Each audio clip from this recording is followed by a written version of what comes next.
So in general, how did you find the topic?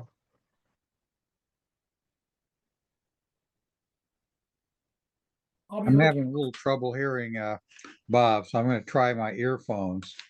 Okay. I said on the whole, how did you, Can you hear us now? can you hear me now, James? Try again. Can you hear me now? Oh, yeah, that's better. Okay. So how did you enjoy the topic? How's what? How did you enjoy the topic this time? This is a general question. How did I enjoy the reading? Yeah. I Reading thought the it was subject. I thought it was wonderful. Uh, I mean, it never occurred to me that you could describe such complex things by referencing games. And two other games came to my mind as I was reading the material. Besides bingo, bingo was a good one, but I think Russian roulette should be added. Well, certainly that describes our current political situation. Yeah, Exactly. yeah. So yeah, no, I was very impressed with the reading. I liked the movie A Beautiful Mind, but I'd never understood Nash's equations, and the reading has helped me at least get a grasp on what the movie was all about, what his great discovery was all about. Uh-huh. So that was fun. I mean, it was like I wrote to you, Bob. When I started looking at this reading, it looked about as interesting as getting in a small boat trying to cross the Atlantic during hurricane season. And I was right. Good stuff. Anyway, I really enjoyed the metaphor of chess and go to these situations.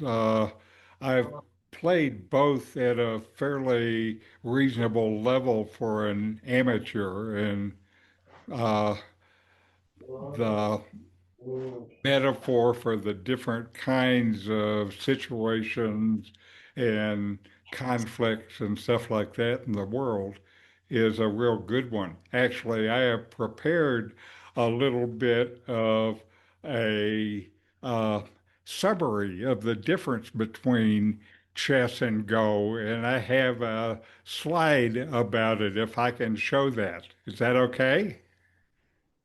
Go for it. Okay. Okay, here we go. So uh, here we have chess and go and talking about the different characteristics of the game. And, the first thing that is a big difference is chess has a very aggressive attacking kind of strategy where what you're trying to do is checkmate the king. And in Go, it's not like that at all. You're not trying to checkmate the king. You're trying just to get more. And so, because of that, in terms of strategic style, chess is very tactical, very aggressive. It's linear. It's a game that's played mainly with the left brain. Go is a lot more strategic. You have to be patient. You have to adapt to the situation. There's an expression in Go, a play that's called light. You want to play light so you can adapt to the changes as they develop. Uh, and the pieces in chess have a hierarchy, and different pieces do different things and have different powers. Go, the pieces all have the same power. The power comes from their position and their relationship with the other stones. In chess, you are fighting directly, duking it out to kill the king. And in Go, what you're after is influence. and encirclement. And in chess, the end game is to this checkmate or a stalemate. It's a very specific end game. In Go, the game ends when both people think it ends, which is a very different situation. And in chess, it's war, conquest, victory is what we're after. And in Go, it's more balance and flow and subtle influence. I also think it was interesting that in chess, you the pieces move, but it turns out the positions are relatively static. And in Go, the pieces don't move, but the positions are amazingly not static and variable. So also one other point that I think is worthwhile is the number of particles in the universe uh, is about 10 to the 80, which is a pretty big number. The number of uh, chess games is about 10 to 120, which is a lot more than the particles in the universe. And the number of possible Go games is 10 to the 360th, which makes the chess universe look pretty small. Anyway, Well, so there you are. the thing I got out of that is that that chess is more linear and Go Yes, is non-linear. I think yes, Go has more of an application to Nash's equilibrium equations. right. It seems like the situation of Go certainly describes the situation of, international economy better than chess. And I think that little cartoon kind of does it. Trump playing poker, but I think China's really playing Go. It's like Trump thinks you can win at the economic game, and it's a matter of winning like chess. Right. When I mean, I kept thinking of Trump as I was looking at the chess side of that chart you had, Richard. Mm-hmm. That's what I liked about Go that I think Trump doesn't realize is in Go, winning is, I mean, it's not that you have completely taken everything. It's that you're doing a little bit better than the other person. So it's a very complex, and he doesn't see that. And then another thing that Scott pointed out when we were talking about this morning is Trump sees everything as between two people, Yeah. like chess is. He doesn't understand that the world is very complicated. Like the Go board, he doesn't see that many spaces on the board. He only sees himself and one other person. In chess, Go is very long term. And chess, you want to win now. And China has been playing this long-term Go game against the U.S. for a long time. Against the world for 3,000 years. Yeah, we're not going to win in a Go game against China. I have an unrelated question for y'all. One of the things that confused me about the reading is this concept of equilibrium. In game theory, we read, at least the simple view of it, is that when equilibrium means when all the players have played, but it doesn't necessarily result in what we think of as equilibrium. It can end up in chaos. So can somebody explain why I they think use the the word equilibrium is shown maybe by that macroeconomics curve that we saw. I saw that first in business when I was a marketing guy, and one of the questions in a marketing guy is how do you price your thing? And there is a price demand curve that I learned, and that looks like this, and there's a cost to make it curve, and that looks like that.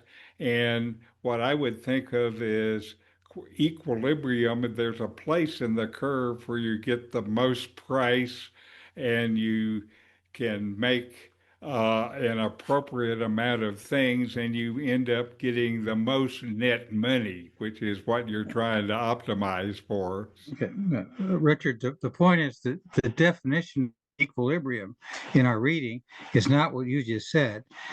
The definition in our reading is that what's called equilibrium is when everyone has played. And my point is that frequently ends in chaos. So the question is, why do they call it equilibrium? Any ideas? No idea. I have an observation on that, James, and that is that the current anti-globalization is causing the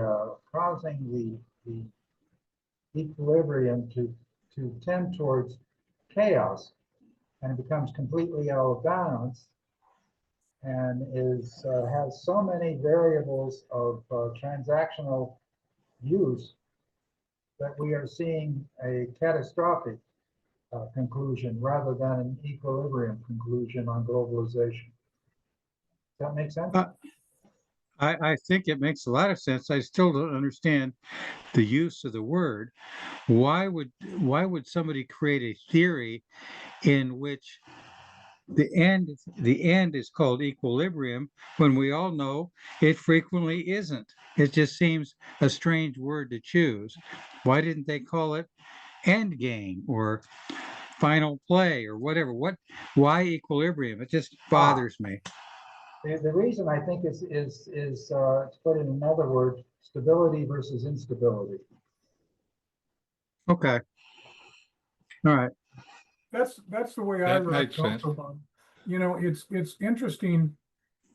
You can have systems that are, you know, quite chaotic in the sense that if you connected all these nodes, you know how you see all these nodes things, and the dynamic interaction between those nodes can be quite chaotic, as James is pointing out.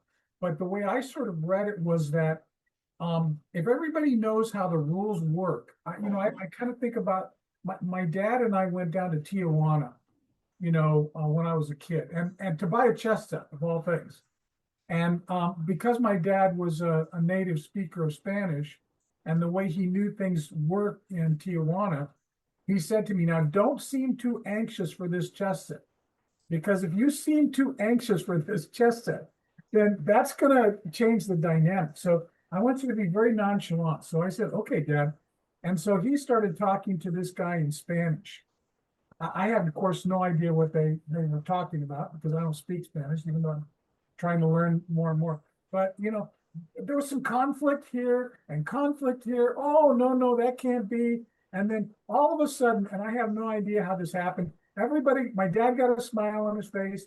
The guy got a smile on his face. My dad paid the guy the money. We took the chess set home. But I think it was almost sort of these just internal rules that they understood you had to go through. They were completely ununderstandable to me. But in the end, they all made sense to everybody. Everybody went away happy. The guy got his money. We got our chess set. That was sort of the way I sort of interpreted this sort of equilibrium that's really not an equilibrium that they were talking about. Right. I agree. I think So in other words, you're confused too as to why they call it equilibrium. biggest thing I see happening is that uncertainty is rampant because daily Trump is changing the rules and no one knows what the rules are. Yeah. So there is uncertainty, and the stock markets don't like it.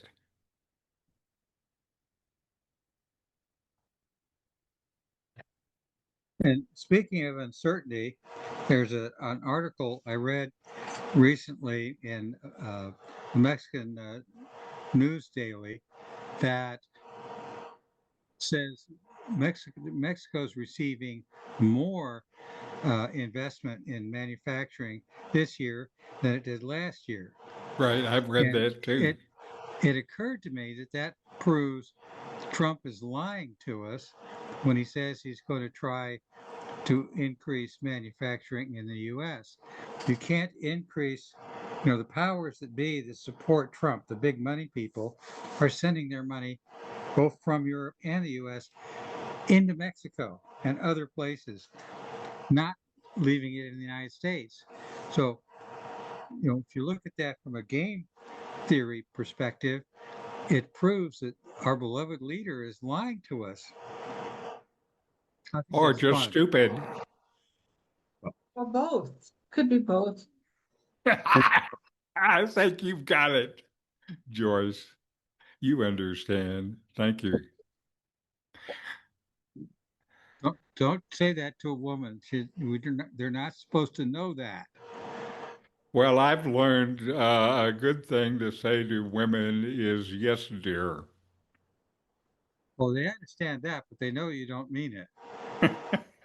No, I mean it. It's the opposite of when you ask a woman how she's doing and she says, fine. Right. Have you heard the AA definition of fine? When you go to an AA meeting and someone says, how you doing? And they say, fine. And the definition is fouled up, insecure, neurotic, and evasive. Okay. And that's the clean version. Very good. I'm going to adopt that. That's great. I'm doing fine. Right. I think the other thing about, James, I sent you that other piece, from the Mexican News Daily, also that was, talking about PricewaterhouseCoopers has just placed Mexico they've done this based on I think a survey, a global survey, but they've just placed them in the top 10 of nations receiving global investment. And their projection is that position is going to, between now and 2050, is going to move from number 10. Actually, when I say number 10, they're actually tied right now with Australia and Singapore. But they project that number is going to go up to 7th place between now and 2050. And, I have to think, I don't know, but I would have to think that the chaotic trade situation that Trump is implementing is going to drive more people to Mexico. And again, not that Mexico has everything together. We all know Mexico has its problems, but I think they're problems that people now feel like maybe they can deal with a little bit better based on the fact that the United States has become such a chaotic trade partner. I think you're onto something. And Mexico has free trade agreements with like 100 countries, which the U.S. does not. So locating in Mexico makes a hell of a lot of sense because they can export without their goods having duty placed on them. It's phenomenal that Mexico has all these free trade agreements. Right.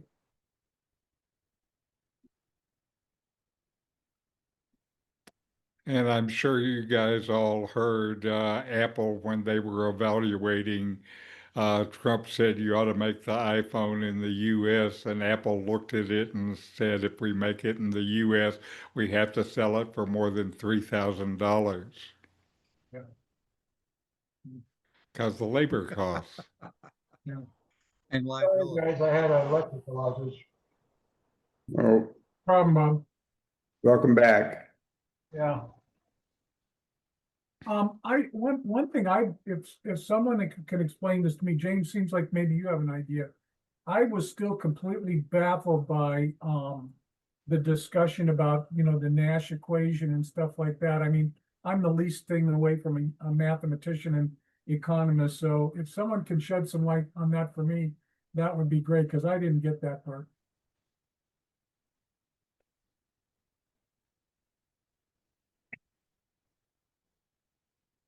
I had to take algebra twice, so don't ask me. Okay, well, I feel better. If everybody's as confused as I am, at least I feel, misery loves company. Yeah, I couldn't understand the equations. I got the idea, but not the equations. Well, what was your idea, Bob? I didn't even get the idea. Well, the idea was that the things tend towards equilibrium. And that's basically the idea, that everything will eventually balance out, except when you have a rogue entity like Trump, who's not playing by any rules. I also found the article that used computer simulation and for evolutionary, as an evolutionary aspect of it, an interesting article. And how Trump's total chaos is just making a mess of everything.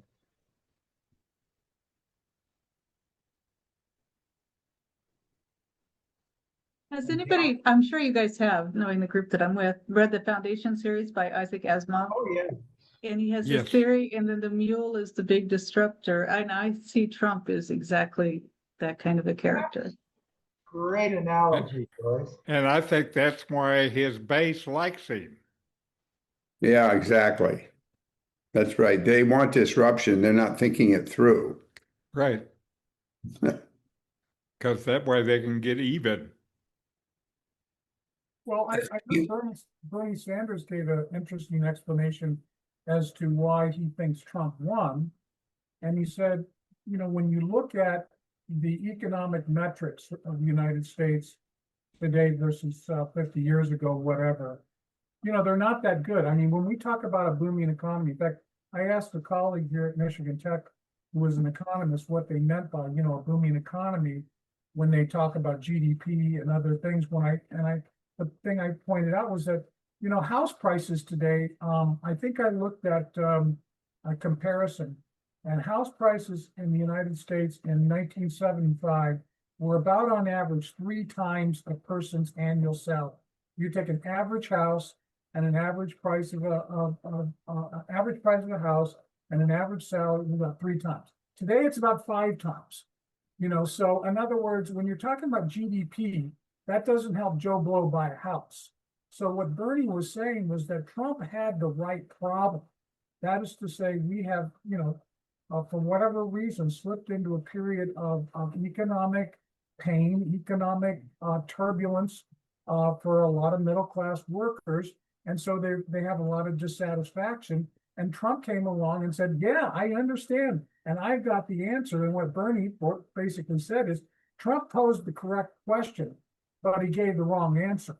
And that's the problem. In other words, that Trump's answer is going to drive us even further into the economic despair that people are feeling, but that he was a person who came along, along with all of his nativism and racism and all of the other stuff that he puts along with it, but that he had that basic question right. And that's what we've been really refusing. And where he blamed the Democrats is he said the Democrats just tend to nibble around the edges instead of really taking these questions head on and really posing dynamic, solutions to them. Anyway, that was Bernie's take on it. Now, also in America, I think one of the big deals is if you look at wages versus GDP, productivity continues to go up. The GDP continues to go up. Since before about 1980, wages and GDP tracked pretty well. And after about 1970 or 1980, wages have remained pretty flat, but GDP keeps going up. And so the economy is generating money, but somehow the money isn't going to the workers. Gee, I wonder who it's going to. Exactly. I think the data point I saw was something in the 1970s, that if you took the CEO average salary and the lowest paid worker in the organization's salary, I think it was something like 40 times. It was, 40 multiples. And I Mhm. think today something like, I think it's escalated to near 400 times. You know, so Uh-huh. that tells you exactly where the wealth is going. From what I've read, it started from a lot of the things that Reagan did during his presidency. Yep. Yep. That's when greed is good became the American religion. So in all the simulations and all the readings that I had, the predictions were pretty dire with Trump's protectionism versus globalization. Did you all Mhm. get that same outcome when you were doing the readings? Yeah. That's what I read myself also. The problem I have with all this game theory is one of the things they all admit is that the information they have, the data they have to run through their equations is dubious at best. And even they admit they don't, not only do they not have all the data correct, they don't have all the data. They're Right. running data through equations with half the data or a third of the data or less.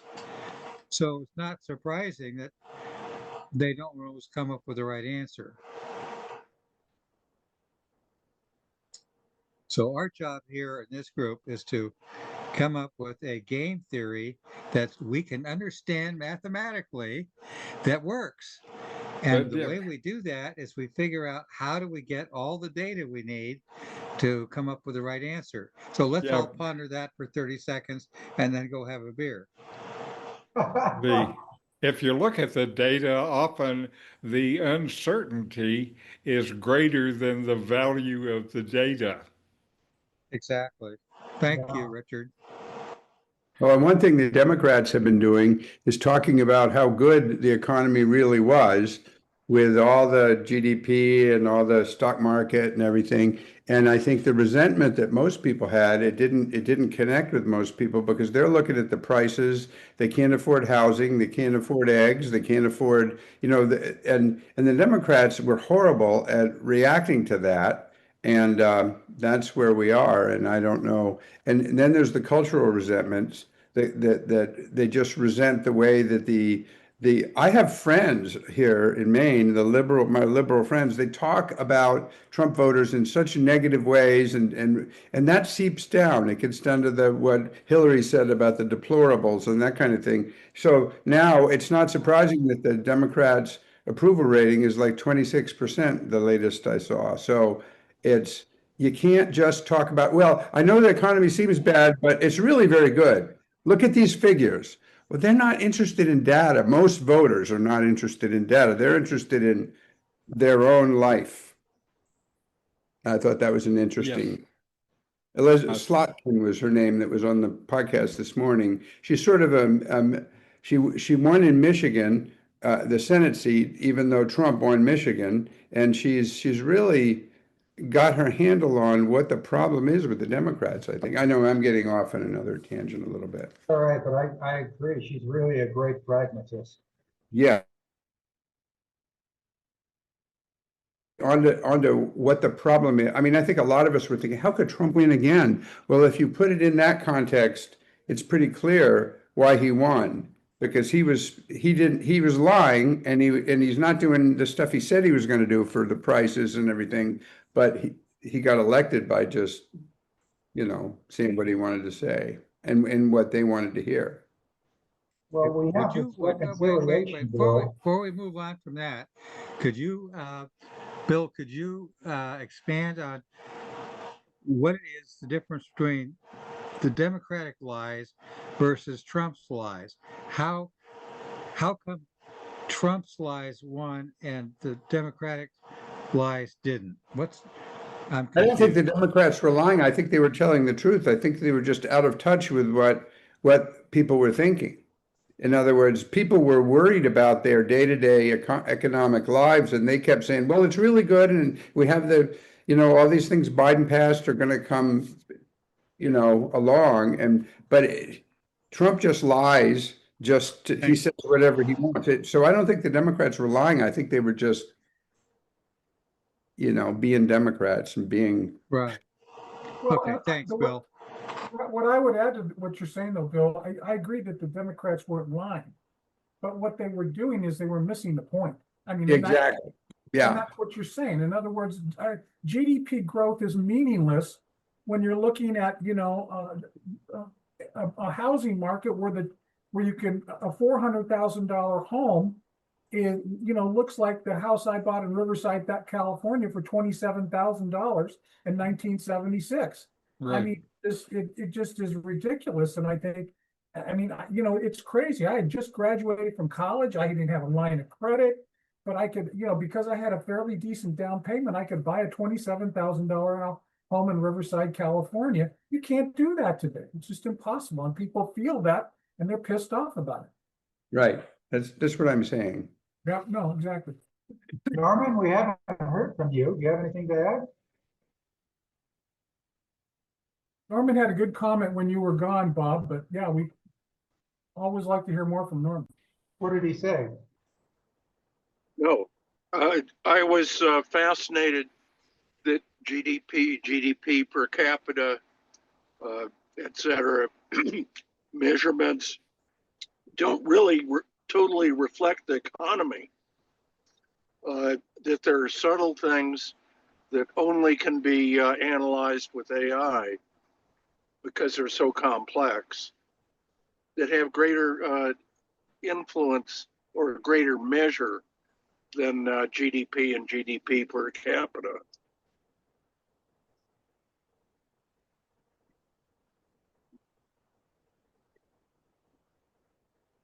So does anyone want to tackle the concept of debt? The growing debt under Trump's plan? I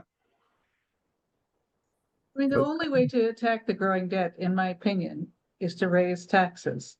Because otherwise, I think it's untenable and it would not survive to cut Social Security and Right, Medicare. cut It's completely services is untenable. not the So answer. you need to raise taxes. Joyce, I think your comment also about Reagan earlier is so spot on. If you look at a national debt chart from the beginning of 1789 when the Constitution was ratified, I think I've got that right, James, but anyway, somewhere around there, all the way through the end of World War II. Now, obviously, the national debt is also pegged to income and or GDP growth, but it was less than $1 trillion through 1980. It was less than about $1 trillion. And since 1980, we just look at the chart; it's exploded.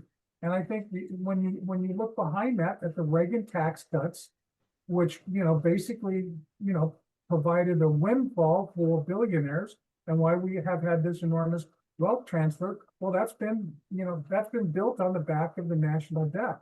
And I think the only solution to that is we have to tax billionaires. But we obviously, at least in the Republicans, have no political will to do that. Right.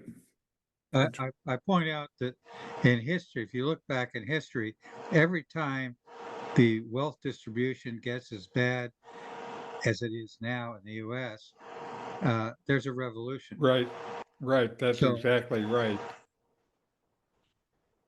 Welcome to the revolution. James, Do you think it'll be a bloodless revolution or a blood-letting revolution? I don't see how there can be a Gandhi-like nonviolent overthrow of the U.S. government. It's just not going to happen. Too many guns. Americans are not East Indians. It's just not going to work. And remember, Gandhi was faced with a lot of people who, though they were divided by religion, had a sincere hatred of the British. I mean, 99% of the people in India that Gandhi was trying to get to revolt against the British hated the British. The U.S. is very different. 30 to 40% of the Americans do not hate Trump, no matter what he does. So how you get a national non-cooperation movement to work in America today, I don't see how it's going to work. Well, I it's don't not- either. What worries me is Heather Cox Richardson keeps talking about how similar it is right now to right before the Civil War, which that was very violent, terrible war. Well, see, that kind of war isn't going to happen, I don't think, because the U.S. Civil War, the first one, was geographic. It was North versus South. You knew who the bad guys were. You knew who the good guys were. They all had gray or blue uniforms, no problem. How do you have a civil war when every single neighborhood is a mix of the good guys and the bad guys, and they don't all wear red hats either, like Bill. when you're in, I think when you're in the middle of a transition like we are, I mean, right-wing autocrats are taking over in many parts of the world. We don't really know how this is all going to turn out. The one piece of optimism that I think is that maybe Trump is going to be so bad, and the consequences of Trump are going to be so bad in the long run, that it's going to give us a chance for some kind of a reset, and that maybe that's the revolution. I don't know how it's going to play out. I don't think anybody does, but it seems to me that the direction we're going in, as you're all pointing out, is unsustainable. And at some point, it's going to break. But I don't know how that's going to all. I mean, I think we're all worried about that. But And my question is, what does it do to the exchange? Will they pay Social Security? And what does it do to the dollar to peso exchange rate? Out of all of this, I figured that's what actually matters to me personally. right, yeah, me too. Yeah. But I think it's hard to predict. That's my. It's almost impossible. Yes, absolutely. Bill, what I've sort of, I guess the best case scenario in my view is maybe something like we saw in 1929. In other words, where there was a tremendous shock. You know, we know that, in fact, I just read an interesting story about the person that was sort of the leader of the vanguard for deregulating all financial instruments, and how that all went to hell and everything. An interesting person who walked 5 miles from his home in Wall Street every day and back. But at any rate, but you know, in the aftermath of that, you know, when we had the Hoovervilles and all of those things, you know, America, how many, you know, from the election of FDR forward, you know, you think how many administrations were, you know, where Republicans just couldn't win anymore. And, you know, eventually, of course, through World War II, you know, there was an emergence from that, and we returned to prosperity. So I don't know if it's maybe going to take a 1929 through 1932 kind of event that, you know, where they really are, you know, really destitute and see a different light. And then maybe we will get a big political transformation that will put us on a different track. I'm not saying that's going to happen. No, I don't think we know, but that's a good. But I That's mean, And what we do know is that there is an economic restructuring, is the polite way to say it, that is going on now. And as a result of Trump, one of the things that has happened for the long term is the dollar as a reserve currency is going down. There are new reserve currencies building up.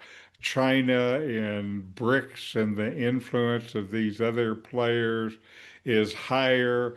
And it sure looks to me like America is in a period of decline because of Trump.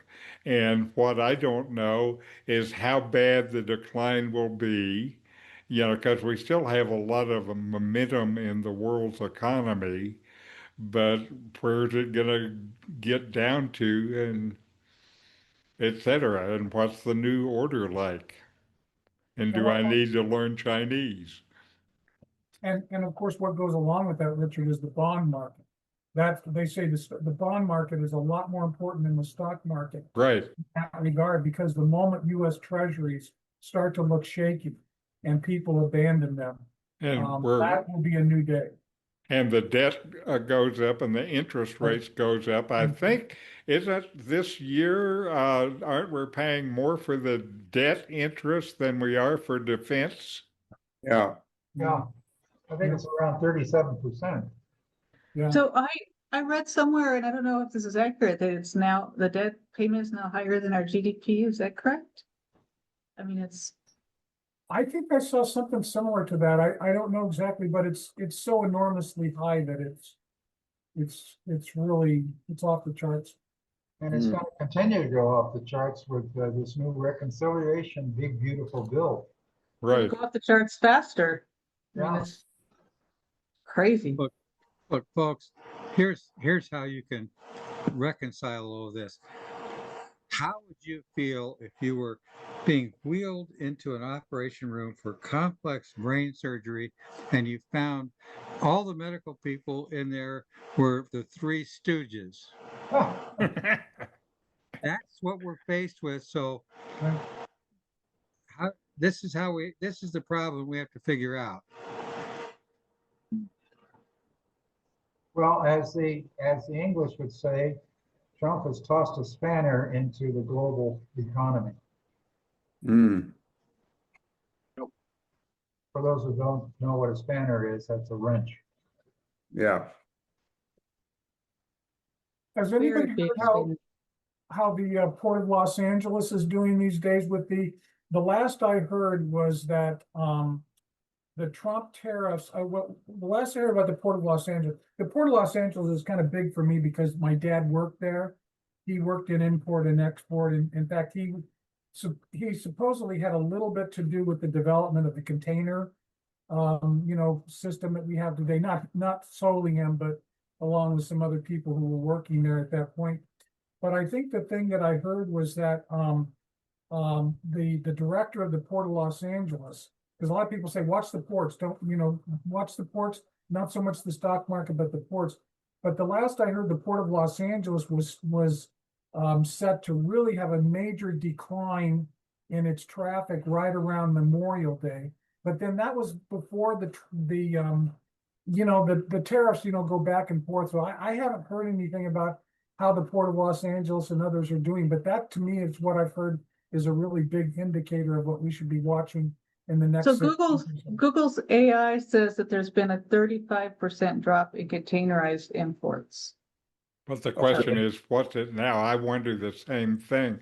I had heard recently that still the shipping activity out of China has not picked up, and it still remains, even after the big deal they got, about where it was during the pandemic. They're struggling in China right now for a lot of reasons. So that's another factor in this complex world economy. Don't ask me to explain it. I've heard the same thing, Bill. Yeah. So we're not only putting ourselves at risk, we're disrupting the world system to the point where, when we talk about this game theory thing and the interrelation of everything, you have China that's already providing a lot of things that the world needs, and they're suffering in their own way, and we're making it worse.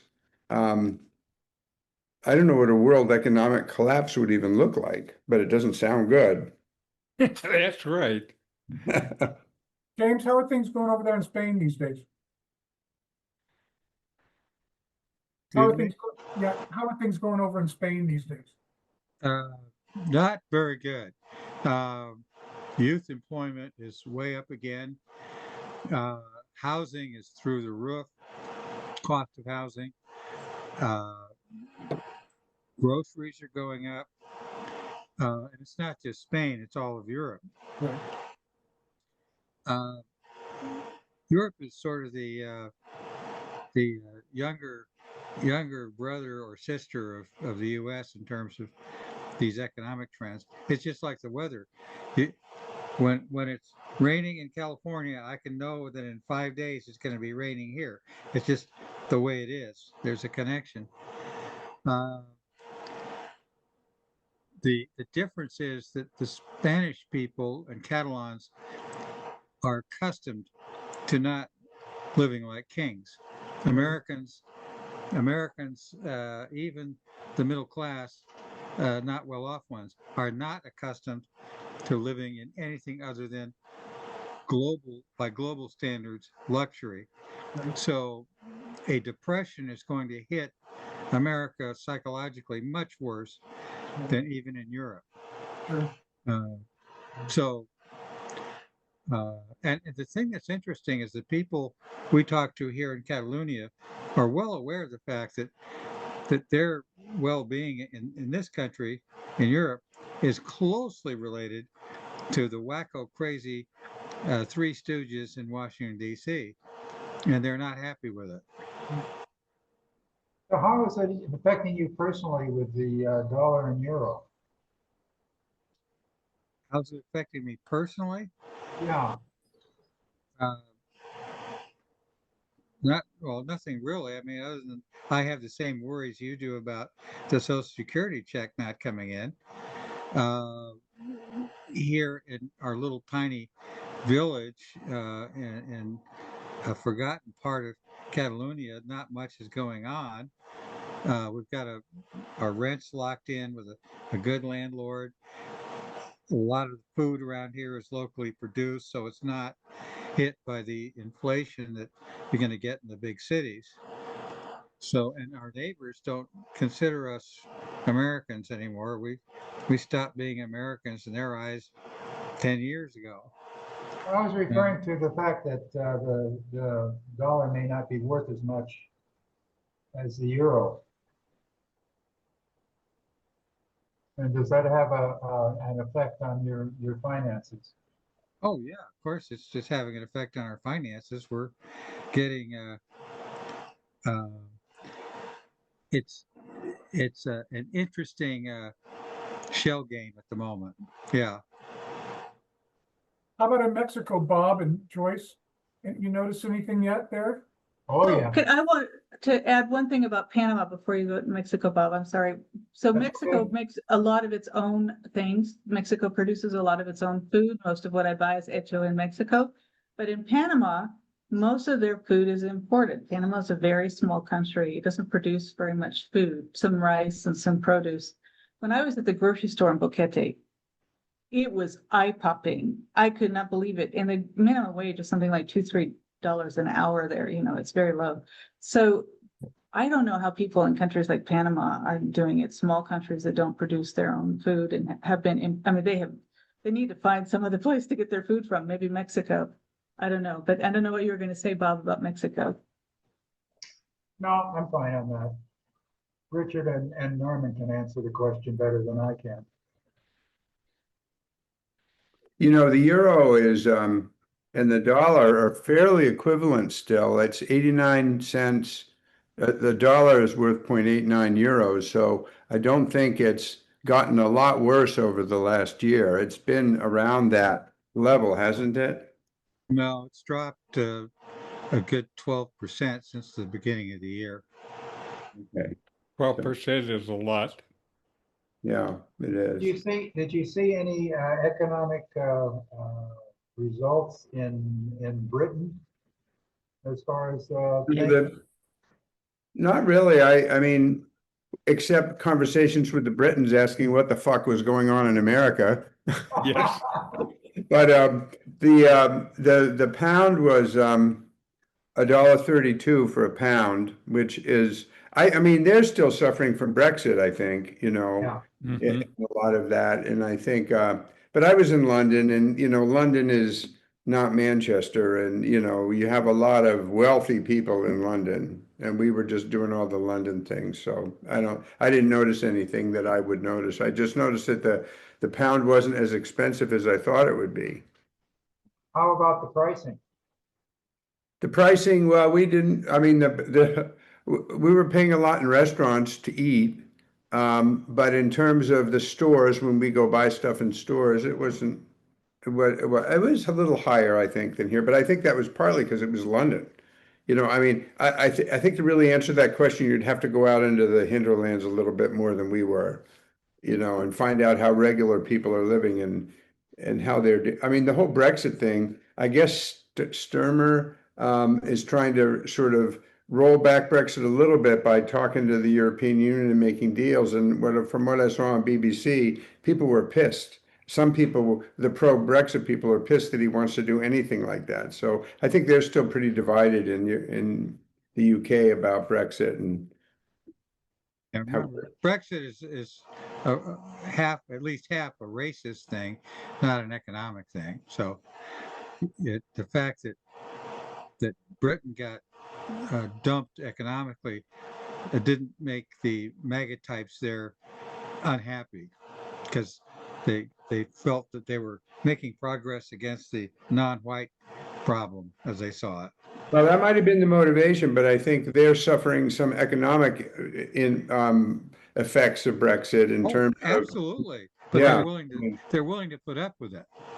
well, maybe, but it didn't. Yeah, and that's probably why they were mad that Sturmer was trying to renegotiate things with the EU. I mean, You got it. a part of this big mess we're in worldwide, isn't it? Really? So how is it going in Mexico? Is there noticing any differences, or is it pretty much the same? Pricing's up. Yeah, pricing just seems to be continuing to go up. I think And it's up, but not like dramatically. Have you noticed it, Richard or Bob? Just a little bit here and there, but the economic outlook that I've been reading is that the GDP looks pretty good for this next year for Mexico. Yeah, And Mexico's going to crack the top 10 in the world. yeah. Well, that's what I was reading, Bob, is that, that Mexico's long-term prospects look pretty good. Yeah. Yeah, one of the things I noticed in driving into Guadalajara, for instance, is a brand new big Foxconn plant in Guadalajara with the NVIDIA chips processing going in. Oh. Wow. So, they are going big guns that way. I can't imagine you're going to see a lot of U.S. corporations moving their plants back to the U.S. What Trump thinks is going to happen. Well, I read an article the other day that GE can't afford to manufacture their jet engines in the U.S. and is going to pull out and manufacture them elsewhere. Well, and also the natality, the birth. I mean, historically, Mexico has had a good birth rate. In other words, families are valued and children are valued. And, we had that discussion a few months ago about, populations, decline. Mexico may be in a pretty good position culturally because of their, cultural values around families and children. Except it's changing, Mike, because the more they become educated, the more they don't want kids. Yeah, like all industrialized countries. Yeah. Yeah. And the other thing is that the big mistake in America is the immigration laws. Say that again, Bob. I'm not familiar with that. The big mistake in America is immigration Oh, laws. yeah, absolutely. Absolutely. Not allowing the immigrants in, and Absolutely. it's starting to have the ripple effects. Of course. Yeah, the birth rates in the US have been kept up by immigrants for decades. Right. the Exactly. immigrants are the only thing that has held up the birth rate path replacement. And then these H-1B visas being rejected and taken away has really caused a brain drain, Yeah. not only in universities, but in industrial context too. I think the worst thing that's happened, one of the worst things that's happening, there's so many, but is that a lot of these people that are leaving these NIH jobs and CDC and these universities, they're moving out of the country right now. Yes. And they're not going to come back. So once this era is over and Trump is gone, I think we're becoming, there's a natural decline in empires. I mean, and I think this decline of the US started happening before Trump. And I think it doesn't mean we're going to be impoverished necessarily, but it means that we're no longer going to be the top guys on the hill here. And it's going to be, I don't know how it's going to turn out, but America's not the top dog anymore. No, no, I'm sorry, what did you say, Bob? America's not the top Oh, dog no. anymore. no. Look at all, all the, birth rates, infant mortality, life expectancy. We're going way down in a lot of those. Well, birth Gun rate, you can violence? see, birth rate you can see in my own family. My mom has 5 children. She has 6 grandchildren, all of whom are adults. None of them, 0, has any children, nor do any intend to have any children. I mean, Wow. that's Same a here. birth. Yeah. Same It's- here, Well, same with my family. hey, does Scott have anything to add to this? Hey, Scott, do you have anything to add? You could come closer to the computer, though. Oh, He's been listening, he's Zoom. He's not a Zoomer, so do you have anything to add? Oh, no, I think you guys are kind of on the money on this. Yeah, I would say the decline in the US started happening some time ago, and I think where we're headed is kind of like Italy. That's interesting, yeah. They ruled the world at one time and now they don't. And you go to Italy and there's a lot of fantastic things, but it's a country with its future firmly behind it. Necesito una casita en México o España. Por favor. well, the distance in Spain is too great, so Mexico, Mexico. What's the topic next month, Bob? Topic next month, and I'll be sending it out because I've already done all the research because I'm going to be up north and won't have a chance to do the research. Is in the last couple of years, there's been tremendous advances in longevity. So we're going to look at all those advances, whether it be from CRISPR or genetics or AI or whatever. And there's We quite a better lot. get Fred involved with that. He better come next month. You better come next month. Yeah, Send him a little note saying, read your Yeah. discussion. I thought of Fred when I did that topic because he wants to live forever. yeah. So, any final thoughts? Thanks again, everyone. Yeah, Appreciate- thanks, everyone. Appreciate all the input. Hey, Richard, Yes, if things work out where I'm not back by that time, will you send out the notice saying reminder of the meeting and more or less moderate it? yeah, sure, I'm not sure I have the mailing list. The mailing list will be in your email. Just copy all the names Okay. on. Yeah, Okay, See you guys. okay, Okay, I'll see ya. see you everyone. All right. adios. Bye-bye. Adios, Thank everybody. you, Great Bob. talking. Thank you, Bob. Again, Bob. And Yeah. checkmate. Okay.